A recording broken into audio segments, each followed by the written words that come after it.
Kingscreek is a horror podcast, and thus the content in this episode may not be suitable for all audiences. Listener discretion is advised.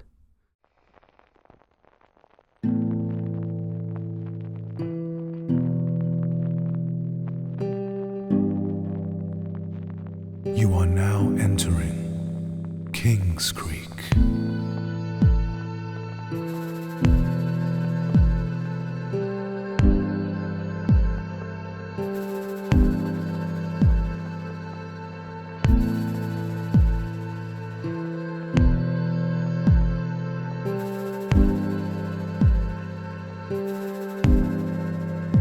Episode 18, Lost in the Storm.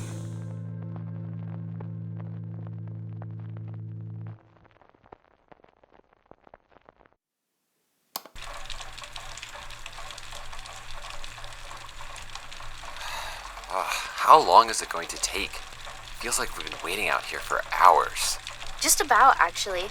We got here 47 minutes ago, and the bus was supposed to arrive 12 minutes after we arrived. Is it usually this late? I don't know. I never use the bus. I guess that tracks. You almost never leave that house, after all. What's that supposed to mean? I'm not sure what it would mean other than that. I saw your shoes in the house. They're practically spotless aside from a fine layer of dust. Granted, that layer had characteristic disturbances suggesting you had put them on recently, but I'd imagine that's from your foray into investigation at the Misty Pond rather than any kind of regular use. God, it's creepy when you do that. I get that a lot. Does it rain seem heavy to you? What, the downpour from hell? Yeah, it seems heavy, Detective. It's just that pretty much every reliable weather reporting service suggested we were supposed to have sunny to overcast weather for the next 36 hours. With a cloud accumulation like that, precipitation should, at worst, be no more than a light drizzle. So, where did all this rain come from? Maybe the bus is late because of the rain. I thought that as well. That's why we've waited this long. But the storm itself concerns me. It's unnatural. I mean, not really. Weather in the Pacific Northwest is just like this. I don't know.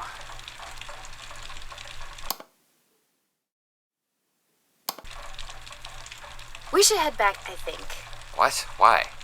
I can't define it. I just have a hunch. Something's wrong here. Yeah, something's wrong. We've been waiting out here for what feels like hours, and that goddamn bus still hasn't shown up. Not that we'd be able to see if it had, what with the wall of rain in every direction. That's just it, though. The rain. It's making me nervous. I'd really feel better if we were underneath a real, non-bus stop roof. Well, good luck trekking back, 'cause I'm not walking through this without a raincoat. I like not having hypothermia. Not to worry. I have just the thing. What, you got umbrellas in there? Nope. Ponchos. Much more easy to store than umbrellas, cover more surface area, allow for protection against wind-propelled rainfall, and free up both of your hands. And incredibly ugly. We'll stay dry, at least. Come on, put it on. It's not a very long walk back to your place, but I nevertheless want to talk to you about potential theories. I've been thinking a little more while we were waiting, and I wanted to bounce my thoughts off of you. This is so exciting. Working a case like this is just like the old days. Yeah, sure. Come on, then. And the thing that really sticks out to me is the case with Stephen Reynolds and his brother. It's the only one that breaks the pattern, where the person who took the medicine ended up being cured, and someone else suffered supernatural consequences. Fascinating. I know you're being facetious, but it really is. Supernatural codes and rules usually are very strict. I don't know what would have allowed for such a flagrant violation of Crimson's clear established rules. In every other case, you take the medicine and you suffer the unforeseen consequences. Why did it change? You know, you're putting a lot of stock into this supernatural theory considering there's no real reason to believe it, or anything else supernatural, really. Shh. Damien, I understand the instinct to be skeptical. I think it's a good one in moderation, but let's look at the facts here. This town is full of supernatural phenomena. There's mountains of witness statements supporting it. It was what Mark spent the latter half of his life studying. Hell, I've witnessed some wild things working with him, and even outside of Kingscreek. The world is a strange place, and the only logical thing to do is take that into account when trying to figure out problems. You must be a terrible private eye. Sorry, sir. Can't find the mark. They must be a ghost. Ooh.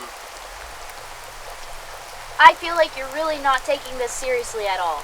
Another brilliant deduction. You really are the modern-day Sherlock Holmes. Whatever, fine. If you don't want to talk about this, I guess we can just walk back to the house in silence. Let's.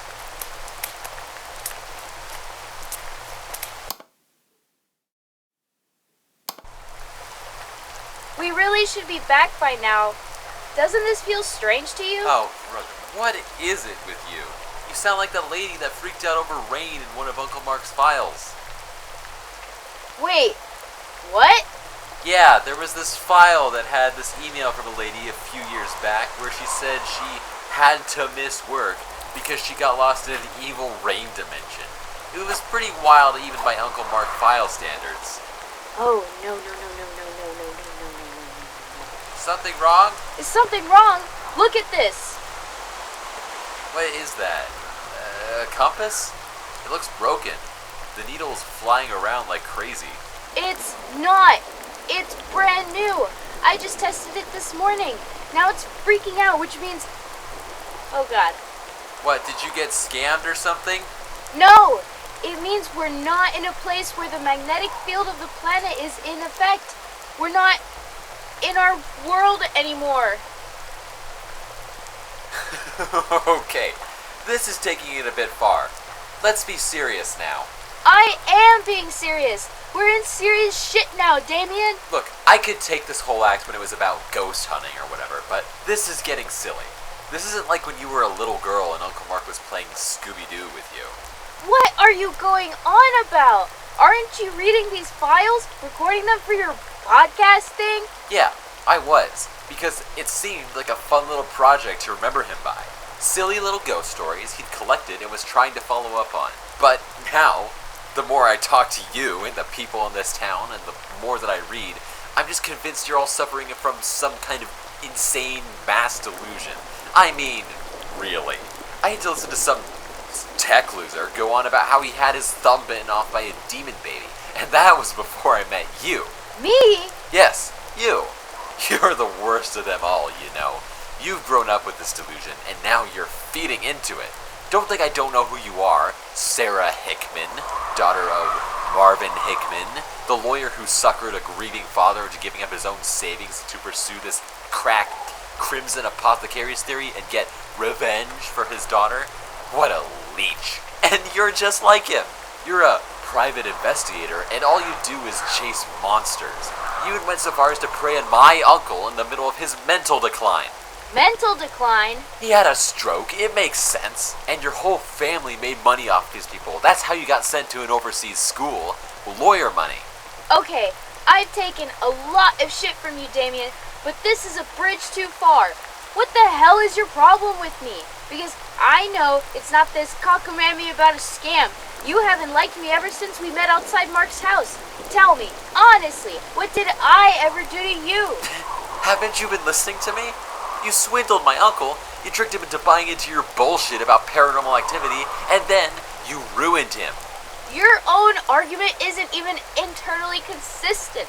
You started by saying I was delusional and that Mark was playing Scooby-Doo with me, and then you pivoted to accusing me of preying on him. Here's the truth, Damien. Mark Bachman was a lonely old man who lived in a house on the edge of town. He barely talked to anyone here, and when he did, it was always about his cases.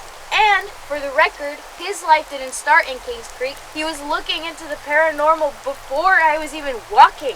Do you seriously think he got a parapsychology degree for no reason? See, why do you know stuff like that about him? Did you use your creepy observation powers to suck that out of him? No, he told me. We were friends, you know. What is this really about, Damien? Why does it upset you that we were friendly with each other? Because I should have had that. That should have been me, going on stupid little Scooby-Doo investigations with him. I never had anything like that with him. I barely ever got to see him. I could have had it, but of course I had to be at college on the other side of state, and he had to die right when we were going to meet up again. No wonder he found a mini Nancy Drew to replace me. Damien. No, you're right. I'm sorry. You're a genius who's been able to make a career out of solving murder mysteries. I'm someone who could barely get an audio engineering degree at a state college, and even then I almost dropped out. Who wouldn't choose you over me, especially a scientist? Are you serious? What? Why are you laughing? First of all, I'm not really that impressive. I'm not some big shot detective, Damien. I'm a 2-bit PI who spends most of her time following around rich adulterers because no one's willing to hire me for actually interesting crimes. I study paranormal events on the side, but it's definitely not a moneymaker. And secondly, Mark would be pissed if he knew how little you thought of him. In all the years I knew him, he almost never talked about his family. Never, at least besides the times he talked about you. He always said you were the most like him. Well, guess he'd be disappointed. I almost didn't graduate. Mark Bachman didn't. What? I always thought he got a parapsychology degree. After like 5 tries, yeah. He tried a bunch of different majors and finally got his degree when he was like 38. Wow. I didn't know that. It was all part of a big speech he was going to give you the next time he visited. He really cared about you. I could never really read him. I didn't know. He always seemed so stoic. He was like that with everyone. It took me almost 4 years of constant contact before I could start to decipher him. My father was the opposite. He was almost too emotional. And the only emotion he seemed to show was anger. He had a reputation for flying off the handle in the middle of the courtroom and intimidating the opposing witness. That didn't exactly stop at home. What kinds of things did he get mad about? Well, lots of little things, you know. How I dressed, what extracurriculars I took, who I hung out with. He also had big expectations for me, but unlike Mark, he'd get upset when you fell short.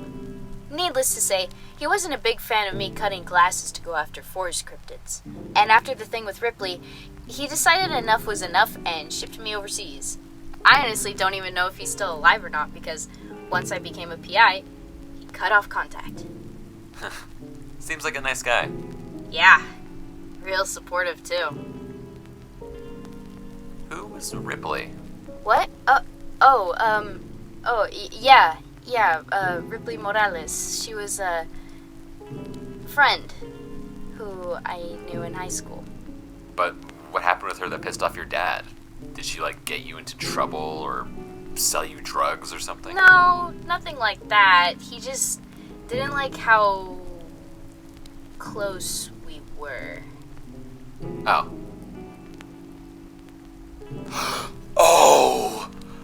Oh, you mean you and her were... Yeah. Wow. You know, a lot of things about you are starting to make sense now. What's that supposed to mean? I mean, I'm cool with it. I lived in Seattle for 4 years, and you don't do that without meeting some of your type. If you want, I could probably try and set you up with an ex of mine. 99% sure she's more into women nowadays. Wow. You're a pillar of allyship. I mean, if you'd prefer to stick with your lonely ghost hunting business. Speaking of which, we should probably keep going and make sure Mark wasn't killed by the spirit of Blackbeard or something. You still think it isn't real, huh? I mean, yeah, it's ridiculous. But a lot of genius detectives on TV have quirks, and you clearly get results, so I won't judge. Too hard. Thanks. More pressingly, though, I think we need to find a way out of here. What did that file say about how the lady survived that rain dimension? I think she just wandered around until she found a shop. Honestly, it just kind of seemed like she went into some kind of fugue state and then hallucinated the storm. would explain the monster she saw. The what?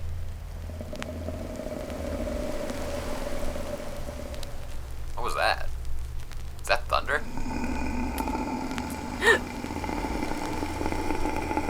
Damien, I'm going to need you to turn around very slowly.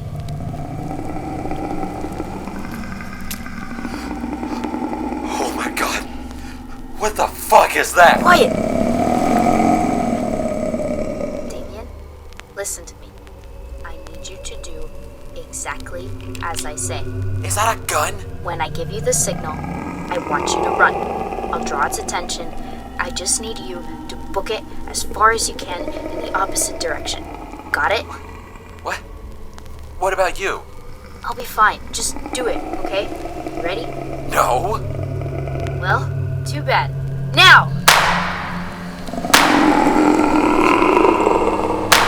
Damien, get out of here! Go!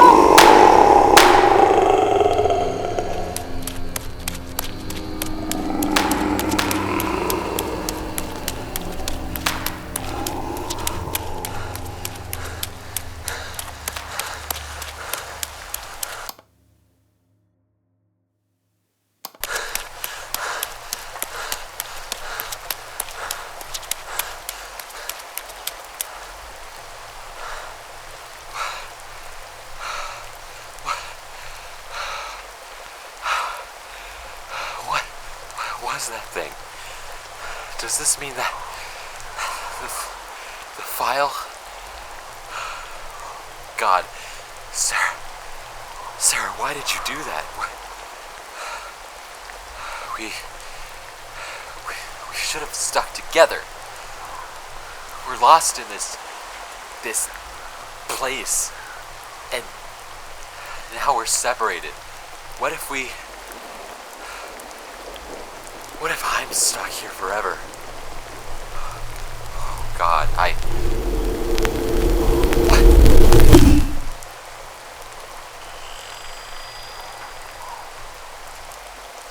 The door's open. What? Are you just gonna stand around in the rain? It's pouring buckets out there. Come on in, dry yourself off.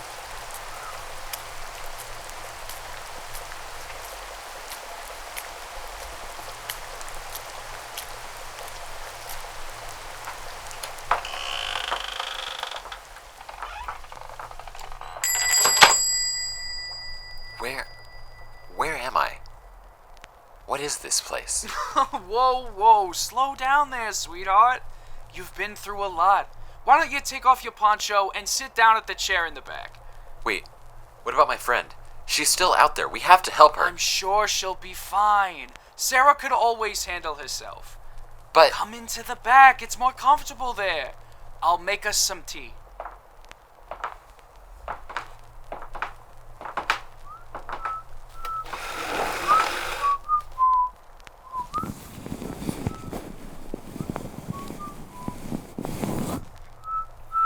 you got a thing for houseplants? Herbs, Damien. They serve a higher purpose than just looking pretty. There. That kettle should be good to go.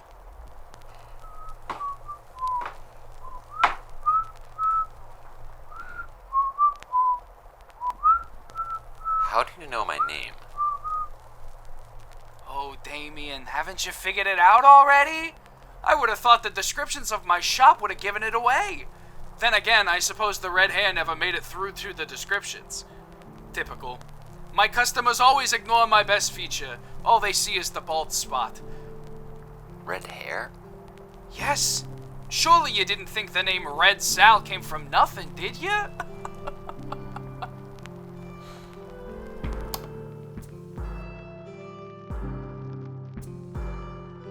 Today's episode of Kingscreek was written and performed by Thomas S. Dennis, with additional voices by Dharma, Torres-Aguilar, and Connor McDowell. It was produced by James Makepeace, and the score was composed by Kai After Kai. Script supervision is provided by James Makepeace and Ryan Kennedy. Our cover art is by CyberGrapeUK, and our social media manager is Ryan Kennedy. All episodes are a production of Tracer Magnum Entertainment.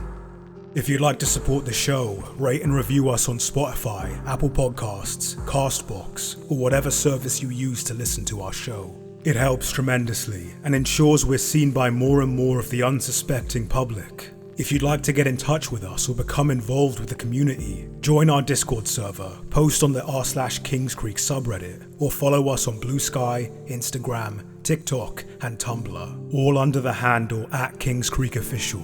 Share with your friends, family, or anyone else you want to ensnare in our web. And above all else, thank you for listening.